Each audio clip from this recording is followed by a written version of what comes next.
ഈ fatty liver ഒരുപാട് ആളുകൾക്ക് കണ്ടുവരുന്നതാണല്ലോ. അപ്പോൾ ഇതിന് മരുന്നുകളില്ലാതെ നമുക്ക് ഒരു 30 ദിവസത്തെ ഒരു ഡയറ്റ് പ്ലാനും അതേപോലെ തന്നെ ജീവിതശൈലിയിലെ ചെറിയ ചെറിയ മാറ്റങ്ങളൊക്കെ വരുത്തിക്കൊണ്ട് ഇത് റിവേഴ്സ് ആക്കാൻ പറ്റിക്കഴിഞ്ഞാൽ തീർച്ചയായിട്ടും അതൊരു വലിയ കാര്യമായിരിക്കും അല്ലേ.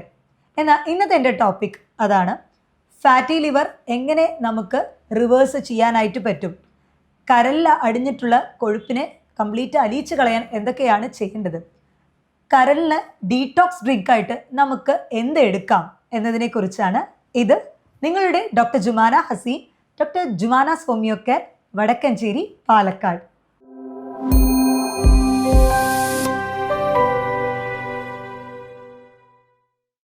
ഫാറ്റി ലിവറിൽ 4 ഗ്രേഡുകൾ ഉണ്ടെങ്കിലും അതിൽ ഗ്രേഡ് 1, ഗ്രേഡ് 2 ഇത് രണ്ടും മരുന്നുകളില്ലാതെ നമ്മൾ ചില ഡയറ്റുകൾ കൊണ്ട് മാത്രം തന്നെ തിരിച്ച് റിവേഴ്സ് ചെയ്യാൻ പറ്റുന്ന ഒന്നാണ്.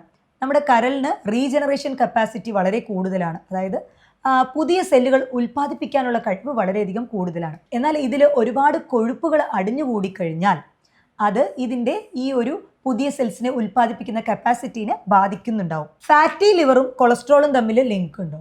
തീർച്ചയായിട്ടും. ഈ ഫാറ്റി ലിവർ ഉള്ളവരിൽ കൊളസ്ട്രോൾ നമ്മൾ നോക്കുകയാണെങ്കിൽ ചിലപ്പോൾ ടോട്ടൽ കൊളസ്ട്രോളിലൊന്നും വലിയ വ്യത്യാസം കണ്ടില്ലെങ്കിലും ട്രൈഗ്ലിസറൈഡ്സിൽ വേരിയേഷൻ കാണാറുണ്ട്. ഈ ഫാറ്റി ലിവറിൽ കംപ്ലീറ്റ് ഇരിക്കുന്ന കണ്ടൻറ്റും ഷുഗറാണ്, അതായത് നമ്മൾ കഴിക്കുന്ന അരിഭക്ഷണവും മൈദയാണ്, കംപ്ലീറ്റ് ഷുഗറാണ് നമ്മുടെ ഈ കരളിൽ ഫുള്ളായിട്ട് അടിഞ്ഞുകൂടി ഇരിക്കുന്നത്. അപ്പോൾ അവരിൽ ഈ ട്രൈഗ്ലിസറൈഡ്സിൻ്റെ ലെവൽ കുറച്ച് കൂടുതലായിട്ട് കണ്ടുവരാറുണ്ട്. അന്നജം പരമാവധി കാർബിൻ്റെ കണ്ടൻറ്റ് പരമാവധി കുറച്ചിട്ട് പ്രോട്ടീനും ഫാറ്റും അതേപോലെ നാരടങ്ങിയിട്ടുള്ള ഭക്ഷണങ്ങളും മാത്രം ഉൾപ്പെടുത്തിയാൽ തന്നെ ഒരു മാസം നിങ്ങൾ റെഗുലറായിട്ട് ഇത് ചെയ്തു വന്നാൽ തന്നെ നല്ല മാറ്റം ഉണ്ടാവും. അന്നജം എന്ന് പറയുമ്പോൾ നമ്മൾ ഈ അരിഭക്ഷണം മാത്രമല്ല, ഉച്ചയ്ക്ക് കഴിക്കുന്ന ചോറും കട്ട് ചെയ്ത എല്ലാം ആയി എന്നല്ല. ഇഡലി, ദോശ, പുട്ട്, അപ്പം, അങ്ങനെ നമ്മുടെ കേരളീയർക്ക് പ്രിയപ്പെട്ട ഭക്ഷണങ്ങളൊക്കെ തന്നെ കൺട്രോളിൽ കൊണ്ടുവന്നിട്ട് നമുക്ക് അതിന് പകരം ചെറുധാന്യങ്ങൾ കൂടുതലായിട്ടും ഉൾപ്പെടുത്താം. മില്ലറ്റ് ദോശ, മില്ലറ്റ് ഇഡലി, അതേപോലെ മില്ലറ്റ് ഉപ്മ, പിന്നെ വെജിറ്റബിൾസ്, പച്ചക്കറികൾ, ഇലക്കറികളും കൂടുതലായിട്ട് ഉൾപ്പെടുത്താം. പ്രോട്ടീൻ സോഴ്സ് അധികം കഴിക്കുന്നത് നല്ലതാണ്. ഒരിക്കലും ഫാറ്റി ലിവർ വന്നു എന്നുള്ളത് കൊണ്ട് നമ്മൾ നോൺ വെജ് തീരെ കഴിക്കാണ്ടാവേ അങ്ങനെ ചെയ്യരുത്. കാരണം പ്രോട്ടീൻ ഉള്ളത് നമ്മുടെ കരളിൽ അടിഞ്ഞുകൂടിയിട്ടുള്ള കൊഴുപ്പിനെ അലിയിക്കാനും അത് സഹായിക്കുന്ന ഒന്നാണ്. അതുകൊണ്ട് തന്നെ നമ്മുടെ ശരീരത്തിന് ആവശ്യമുള്ള പ്രോട്ടീൻ എടുക്കണം. കാർബ് കംപ്ലീറ്റ് നിർത്തണം എന്നല്ല, അതിൻ്റെ പോർഷൻ കുറയ്ക്കാം. നമ്മളിപ്പോൾ കഴിക്കുന്നതിൻ്റെ അളവ് ഒന്ന് കുറയ്ക്കാം. ചായയും പാലും എടുക്കുന്ന ശീലമുണ്ട് എന്നുണ്ടെങ്കിൽ അതിൽ പഞ്ചസാര പരമാവധി ഒഴിവാക്കുക. പഞ്ചസാര, ശർക്കര എല്ലാം തന്നെ അതിൽ ഒഴിവാക്കുക. ബേക്കറി ഐറ്റംസ്, പുറത്തുനിന്നുള്ള ബേക്കറി ഐറ്റംസ് കംപ്ലീറ്റ് നിർത്താം. മൈദ, അതേപോലെ തന്നെ ഒരുപാട് ഡീപ്പായിട്ട് ഫ്രൈ ചെയ്ത് എണ്ണയിൽ വറുത്തത്, പൊരിച്ചത്, ഇത് ലിവറിൻ്റെ ഫങ്ഷനെ തന്നെ ടോട്ടലി ഇല്ലാണ്ടാക്കാൻ കാരണമാവും. അതുകൊണ്ട് ഇത് പരമാവധി ഒഴിവാക്കുക. പുറത്തുനിന്നുള്ള ഭക്ഷണങ്ങൾ ഒഴിവാക്കുക. സോഫ്റ്റ് ഡ്രിങ്ക്സുകൾ ഒഴിവാക്കുക.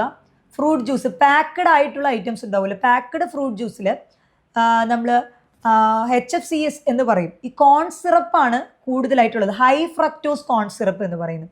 ഇത് വളരെ അപകടകാരിയാണ്.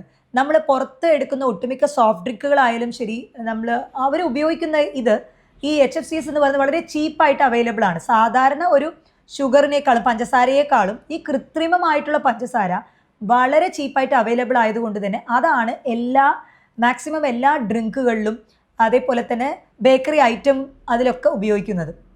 അതുകൊണ്ട് ഈ HFCS അടങ്ങിയിട്ടുള്ള ഭക്ഷണം പരമാവധി ഒഴിവാക്കുക. കാരണം ഇത് പെട്ടെന്ന് തന്നെ ഈ ഫ്രക്ടോസ് നമ്മുടെ ശരീരത്തിൽ കഴിക്കുന്ന ഗ്ലൂക്കോസ് ഗ്ലൈക്കോജനായിട്ട് കൺവേർട്ട് ആവും. ഗ്ലൈക്കോജനായിട്ട് ലിവർ അവിടെ ഇങ്ങനെ സ്റ്റോർ ചെയ്യും. അപ്പോൾ അമിതമായിട്ടുള്ള ഗ്ലൂക്കോസുകൾ ഫാറ്റായിട്ട് അത് കരളിൻ്റെ മുകളിൽ ഡെപ്പോസിറ്റാണ് ചെയ്യുക. ഗ്ലൂക്കോസ് കരളിൽ കൊഴുപ്പായിട്ട് മാറുന്നതിൻ്റെ ഇരട്ടി സ്പീഡിലായിരിക്കും ഈ ഫ്രക്ടോസ് എന്നുള്ള കണ്ടൻറ്റ് ആവുന്നുണ്ടാവുക. അതുകൊണ്ട് തന്നെയാണ് പുറത്തുനിന്ന് എടുക്കുന്ന ഈ ഒരു ജ്യൂസുകളും അതിൽ ഫ്രക്ടോസ് കണ്ടൻറ്റ് ഉള്ളതുകൊണ്ട് പെട്ടെന്ന് അത് ഫാറ്റായിട്ട് ഡെപ്പോസിറ്റ് ആവും. അത് പരമാവധി ഒഴിവാക്കാനായിട്ട് ശ്രദ്ധിക്കുക. ഇനി കരളിനെ നമുക്ക് ഡീടോക്സ് ചെയ്യണം. കരളിലുള്ള കൊഴുപ്പ് അടിഞ്ഞു കിടക്കുന്നത് കളയുക മാത്രമല്ല, അതൊന്ന് ശുദ്ധീകരിക്കണം എന്ന് വിചാരിക്കുന്നവർ നിങ്ങളുടെ ഭക്ഷണത്തിൽ കൂടുതലായിട്ടും ഇഞ്ചി, വെളുത്തുള്ളി ഇതൊക്കെ ഉപയോഗിക്കാനായിട്ട് ശ്രദ്ധിക്കുക. നമ്മൾ ഹോമിയോപ്പതിയിൽ കുർക്കുമ ലോങ്ങ എന്നുള്ളൊരു ടിഞ്ചറൊക്കെ യൂസ് ചെയ്യാറുണ്ട്. നമ്മൾ ഈ മഞ്ഞളാണ് മെയിനായിട്ട്. മഞ്ഞൾ കരളിനെ ശുദ്ധീകരിക്കാൻ ഏറ്റവും നല്ല ഒന്നാണ്. കരളിനെ ശുദ്ധീകരിക്കാനായിട്ട് ചില ഫ്രൂട്ട്സ് വളരെയധികം നല്ലതാണ്, ചില പഴങ്ങൾ. അതിലൊന്നാണ് ഈ മാതള നാരങ്ങ എന്ന് പറയുന്ന പൊമിഗ്രാനേറ്റ്. അത് വളരെ നല്ലതാണ്. പിന്നെ ബെർറി ഫ്രൂട്ടുകൾ, ഈ ബെർറി ഫ്രൂട്ടുകളിലെല്ലാം തന്നെ ആൻറ്റി ഓക്സിഡൻറ്റ് പ്രോപ്പർട്ടി വളരെയധികം കൂടുതലാണ്. അപ്പോൾ അത് കരളിനെ ശുദ്ധീകരിക്കാനായിട്ട് നല്ലതാണ്. നാരങ്ങ വെള്ളം, ചാമമിൽ ടീ, അതേപോലെ നമ്മുടെ മഞ്ഞളും ഇഞ്ചിയും ഉപയോഗിച്ചിട്ടുള്ള പാനീയം, ഇതെല്ലാം നല്ലൊരു ഡീടോക്സ് ഡ്രിങ്ക് ആണ്, നമ്മുടെ കരളിനെ ശുദ്ധീകരിക്കാനുള്ള ഒരു ഡ്രിങ്ക് ആണ്. ഈ ഫാറ്റി ലിവർ ഓഫീസിൽ വെറുതെ ഇരിക്കുന്നവർക്ക്, സെഡൻഡറി ലൈഫ് എന്ന് പറയും, നമ്മൾ ഒരു ജോലിയും ചെയ്യാതെ വെറുതെ ഇരിക്കുന്നവർക്ക് വരാൻ വളരെയധികം സാധ്യത കൂടുതലാണ്. എപ്പോഴും നമ്മളൊരു ആക്ടിവിറ്റീസിൽ ഓരോ ജോലികളിൽ ഏർപ്പെടുക, ദിവസവും വാക്കിംഗ് നിർബന്ധമാക്കുക. സ്ഥിരമായി ഇരുന്ന് ജോലി ചെയ്യുന്നവർ രാവിലത്തെ ഉള്ള വാക്കിംഗ് ഒരിക്കലും അത് ഒഴിവാക്കരുത്. വെള്ളം ഒരു 25 കിലോയ്ക്ക് 1 ലിറ്റർ എന്ന കണക്കിൽ വെള്ളം പ്രോപ്പറായിട്ട് നമ്മുടെ ശരീരത്തിന് ആവശ്യമുള്ള വെള്ളം എടുക്കുക. മലബന്ധം ഇല്ലാതിരിക്കാനായിട്ട് ശ്രദ്ധിക്കുക. മലബന്ധം ഉണ്ടായിക്കഴിയുമ്പോൾ നമ്മുടെ ശരീരത്തിൽ ആവശ്യമായിട്ടുള്ള പോഷകങ്ങളൊന്നും തന്നെ വലിച്ചെടുക്കാൻ പറ്റില്ല. ഇതും ലിവറിൻ്റെ ഫങ്ഷനെ ബാധിക്കാനായിട്ട് സാധ്യതകൾ കൂടുതലാണ്.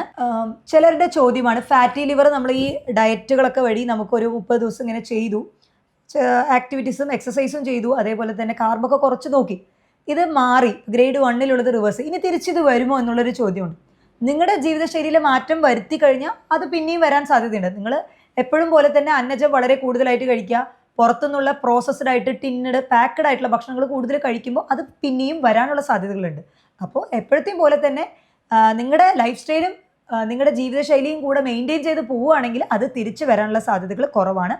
ആൻറ്റി ഓക്സിഡൻറ്റ് പ്രോപ്പർട്ടി അത് അധികമുള്ള ഭക്ഷണങ്ങൾ എപ്പോഴും നമ്മുടെ ഭക്ഷണത്തിൽ ഉൾപ്പെടുത്താനായിട്ട് ശ്രദ്ധിക്കുക. കാരണം ഈ ആൻറ്റി ഓക്സിഡൻറ്റ് പ്രോപ്പർട്ടി ഉള്ളത് കൊണ്ട് തന്നെ കൊഴുപ്പ് അത്ര പെട്ടെന്ന് തന്നെ നമ്മുടെ കരളിൽ അടിഞ്ഞു കൂടില്ല. പൊതുവെ എല്ലാ ഫ്രൂട്ടുകളും എല്ലാ പഴങ്ങളും നല്ലതാണ് ശരീരത്തിന്. എന്നാൽ ഫാറ്റി ലിവറിന് ഇത് കഴിക്കാൻ പാടില്ല എന്ന് പറയുന്ന ഒരു ഫ്രൂട്ടാണ് പഴുത്ത മാമ്പഴം, മുന്തിരി. ഇതിലൊക്കെ തന്നെ ഷുഗർ കണ്ടൻറ്റ് കുറച്ച് കൂടുതലാണ്. അപ്പോൾ പെട്ടെന്ന് തന്നെ അത് ഫാറ്റി ലിവറിൽ ഡെപ്പോസിറ്റ് ആവാൻ സാധ്യതകൾ കൂടുതലാണ്. അപ്പോൾ ഈ സൈലൻറ്റ് കില്ലറായിട്ടുള്ള ഫാറ്റി ലിവർ നമ്മളിൽ പലരിലും അതിലിങ്ങനെ ഉറങ്ങിക്കിടക്കുന്നുണ്ട്. എപ്പോഴെങ്കിലും ഒരു സ്കാൻ ചെയ്യുമ്പോഴായിരിക്കും നമ്മളത് തിരിച്ചറിയുന്നുണ്ടാവുക. അപ്പോൾ അതിൻ്റെ തുടക്ക ലക്ഷണങ്ങളായിട്ടുള്ള അമിതമായിട്ടുള്ള ഗ്യാസ് വരിക, വയറ് വീർത്ത് കെട്ടുന്ന പോലെ, മലബന്ധം ഇടയ്ക്കിടയ്ക്ക് വരിക, എപ്പോഴും ക്ഷീണം അനുഭവപ്പെടുക, ഇങ്ങനത്തെ ലക്ഷണങ്ങളൊക്കെ ഉണ്ട് എന്നുണ്ടെങ്കിൽ നിങ്ങളുടെ ജീവിതശൈലി ഒന്ന് മാറ്റി പിടിക്കുന്നത് നല്ലതായിരിക്കും. എന്നാൽ നിങ്ങൾക്ക് ഭാവിയിൽ ഫാറ്റി ലിവർ ഇല്ലാതാക്കാൻ തീർച്ചയായിട്ടും സാധിക്കും. ഫാറ്റി ലിവർ ഉള്ളവർക്ക് ട്രൈഗ്ലിസറിൻ്റെ ലെവൽ ഒന്ന് ചെക്ക് ചെയ്യുന്നത് നല്ലതായിരിക്കും. അതിൻ്റെ ലെവൽ കുറച്ച് കൂടി കാണിക്കാറുണ്ട്.